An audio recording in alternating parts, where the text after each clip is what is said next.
Hey everyone, I'm Margaret, a 27-year-old corporate lawyer at Wilson & Brooks. But my journey here wasn't easy. I began feeling a mix of pride and nostalgia. Margaret, these flower arrangements are gorgeous, Sarah exclaimed, scrolling through options on her iPad. My best friend and my wedding planner had truly been a lifesaver. Mom would have loved these white roses. They were her favorite. I murmured, feeling that familiar ache in my chest. She used to grow them in our backyard. Tell me more about her, Henry said, squeezing my hand. My fiancé always knew when I needed comfort. Linda Mitchell was the kindest soul you'd ever meet. I was 15 when cancer took her, with those memories. I smiled faintly. Back then, Dad and I were so close. He'd swing me around the kitchen while Mom cooked Sunday dinners, calling me his little attorney because I always argued about bedtime. My smile faded. 3 months. It only took him 3 months to bring Patricia home, I added bitterly. And everything changed. She's really outdone herself this time, Uncle Thomas said, stepping into the room. Your father just called. Patricia's insisting on hosting the engagement party at their house instead of the venue you booked. Classic Pat. Sarah rolled her eyes. Remember when she accidentally spilled wine on your law school graduation dress? She asked. Or when she convinced your dad you were too busy to join their Christmas vacation, then posted all those perfect family photos without you. I nodded. The memory's sour. And Dad always defends her. He's so blind to her games. Uncle Thomas put a comforting hand on my shoulder. I saw through her the moment your father brought her home. The way she moved your mother's photos to the attic and replaced them with her own. I swallowed hard. But look at me now, partner at 27 and marrying the most amazing pediatrician. I grinned at Henry. Speaking of which, should I tell them how you proposed? Oh God, please don't, I laughed, recalling that chaotic night. He tried cooking my favorite pasta but ended up setting off the fire alarm for the entire building. But I still said yes. Between coughs. I laughed. Even with mascara running down my face from the smoke, the ring was in the garlic bread. That didn't burn, Henry defended himself, making everyone laugh. Uncle Thomas checked his watch, looking serious. Speaking of Patricia, she's been asking about your mother's jewelry collection. My stomach twisted. She better stay away from Mom's things, I said tensely. I still can't find Mom's pearl earrings after Patricia helped organize my closet last year. Don't worry, sweetheart, Uncle Thomas assured. I got your back, always have, always will. At least the wedding planning's going smoothly, aside from Pat trying to change everything Sarah and I decide on. I sighed. Sarah smirked. Just wait until she finds out you're planning to wear your mom's wedding dress. I wish you were here, Mom, I whispered, gently tracing the lace on her wedding gown. You know exactly how to handle all this. Sunlight streamed through the window, illuminating the ivory silk. Mom had incredible taste. Just then, the door burst open, and Patricia stormed in, her face twisted with anger. So this is what you're doing behind my back. I told you I already ordered a new dress. This is my mother's dress, Pat. I'm wearing it. Patricia's face contorted. After I spent thousands on that designer gown? David, come see how your daughter is disrespecting me again. My father appeared in the doorway, looking exhausted. What's going on? She's deliberately excluding me from the wedding preparations, Patricia cried. I'm her stepmother. Pat, please, calm down, Sarah interjected, but Patricia was seething. Calm down. When she parades around in this old rag just to spite me, Patricia shrieked, lunging forward and grabbing the dress. Let go, I shouted, but it was too late. The horrible sound of tearing fabric filled the room as Patricia yanked, ripping a massive hole through the bodice. Oh my God, Sarah gasped. Henry rushed in, alarmed by the commotion. What happened? I stood there, trembling, holding the ruined remains of my mother's wedding dress. How could you? I whispered, my voice breaking. You brought this on yourself, Dad said, his words hitting me like a slap. If you had just included Patricia. Included her? I was shaking. She just destroyed Mom's dress, and you're defending her. You've been pushing her away since day one, always throwing your mother's memory in her face. Henry stepped forward, his voice firm. David, this is too far. Your wife just destroyed a family heirloom. Patricia sneered. Like those tacky old jewels she's so precious about. My blood ran cold. What did you do with Mom's jewelry? I have no idea what you're talking about, she said, but her smirk said otherwise. Empty your closet, Pat.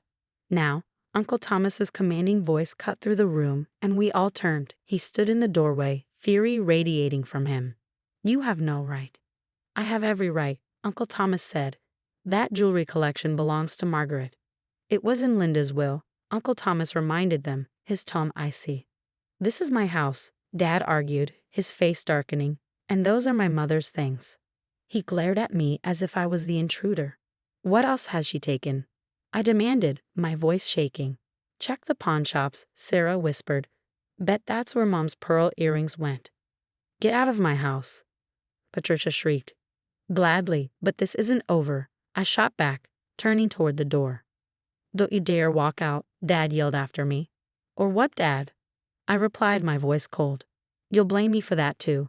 You might have destroyed her dress, but you'll never destroy her memory. Henry wrapped his arm around me as we left. I'm calling my lawyer first thing tomorrow. We're going to find everything she took, Margaret. I promise. As we drove away, I watched through my tears as Dad comforted Patricia in the doorway. It felt like the final nail in the coffin of our relationship.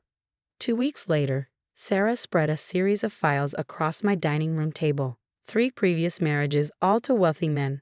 All ended under suspicious circumstances, she said, laying out court records. And look, Patricia filed for bankruptcy right before meeting your dad. Yet somehow, when she moved in, she had designer clothes and a new car. There's more. Sarah pulled up an email. Remember that pawn shop on 5th Street? I got confirmation she sold your mom's sapphire necklace there 3 months ago. My hands shook as I dialed Uncle Thomas. He answered on the first ring.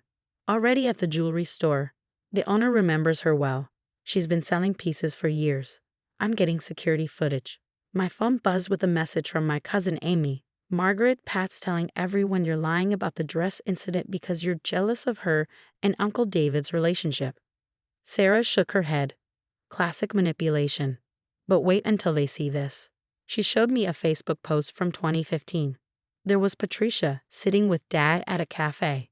The date stamp was 2 weeks before Mom's death. They were having an affair while Mom was dying. My voice cracked. Look at her hand on his. Sarah's tone grew serious. It gets worse. Your dad's company records just came through. Patricia's been named primary beneficiary of everything. House, business, life insurance. The changes were made last month. Just then, my phone rang, Patricia's number. Put it on speaker, Sarah whispered, hitting record on her phone. You think you're so clever, digging around. Patricia's voice was venomous. Back off, or I'll make sure you lose everything. Like you made Mom lose everything. I shot back. Oh, your precious mother was weak, she sneered. I saw what I wanted and took it. David was so easy to manipulate while she was wasting away in that hospital. I clenched my fists. And now you're taking her jewelry? Taking? Patricia laughed. Honey, I've been selling her trashy trinkets since year 1. David never noticed, just like he won't notice when I'm done cleaning out the company accounts. You won't get away with this. Watch me. I just convinced your father to remove you from his will completely. Apparently, you're too unstable to inherit anything. Good luck proving otherwise. Those were your mother's things, and now they're mine, just like everything else. After she hung up, Sarah stopped the recording, a triumphant look on her face. Just then, a text came in from Dad. Your behavior is destroying this family. Until you apologize to Patricia, don't bother coming home. Ugly want a war, I said, pulling out Mom's old diary, which I found hidden in the attic last week. Let's give them one. What's that? Sarah asked, her eyes narrowing. Mom's record of everything. Dated entries of her catching Dad and Patricia together. Emails from her old computer. She knew Sarah. She knew they were having an affair. Sarah nodded, resolute. No more playing nice. They want to erase your mom. Let's see how they handle the truth coming out. Just then, Uncle Thomas called again. Margaret, I got proof Patricia's been forging your father's signature on company checks. You won't believe who she's been paying. A week later, breaking news blared from my office TV. Local businesswoman Patricia Mitchell arrested in connection with a multi-state fraud scheme. Sarah grabbed the remote, turning up the volume as the anchor continued. The FBI investigation reveals a pattern of insurance fraud spanning 3 states, with estimated damages in the millions. My phone rang. It was Uncle Thomas. Margaret, you need to hear this. Your father just caught Patricia with Jack Thompson, his own business partner. Not only that, but they've been embezzling together. David walked in on them transferring company funds offshore. Before I could react, my office door burst open. Dad stood there, looking shattered. Margaret, I need your help. The company, Patricia, she. Let me guess. I interrupted. She cleaned out the accounts.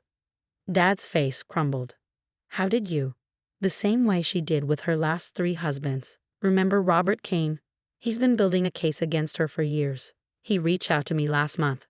He took a shaky breath. The company's bankrupt, the loans she took out. I'm losing everything, Margaret. I was wrong about everything. Your mother's dress, her jewelry, her memory. Henry stepped in, his voice calm but firm. Mr. Mitchell, I think it's time for you to leave. Just then, my phone buzzed. A text from Sarah. Pat just tried boarding a flight to Cancun. FBI grabbed her at the gate. I looked back at Dad. You know what's funny? All these years, you chose her over me, and she was playing you the entire time. I can fix this, he whispered. No, you can't. Uncle Thomas helped me protect Mom's inheritance, the only assets Pat couldn't touch. The company's gone, Dad, just like our relationship. 3 months later, I stood in front of the mirror in my wedding dress. Not my mom's, but still perfect. Uncle Thomas appeared in the doorway, ready to walk me down the aisle. Sarah adjusted my veil, smiling.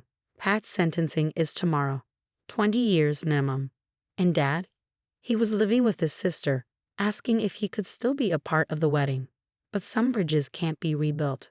The ceremony was beautiful, filled with people who truly loved us. No Patricia. No Dad. No toxic drama. Later that night, during the reception, Uncle Thomas raised his glass. To Margaret and Henry, and to Linda, who's watching over her daughter today. My phone lit up with a message from Dad. I know I don't deserve forgiveness, but I'm so sorry, Margaret. For everything. Henry pulled me close, looking around at my real family, Uncle Thomas, Sarah, Henry, and our friends. I smiled, feeling ready for this new life. Some people might call it karma. I call it justice. Either way, I won. What would you do if someone close to you tried to erase the memory of a loved one you'd lost? Would you hope they change, or would you protect yourself, even if it meant losing them? Let me know your thoughts below.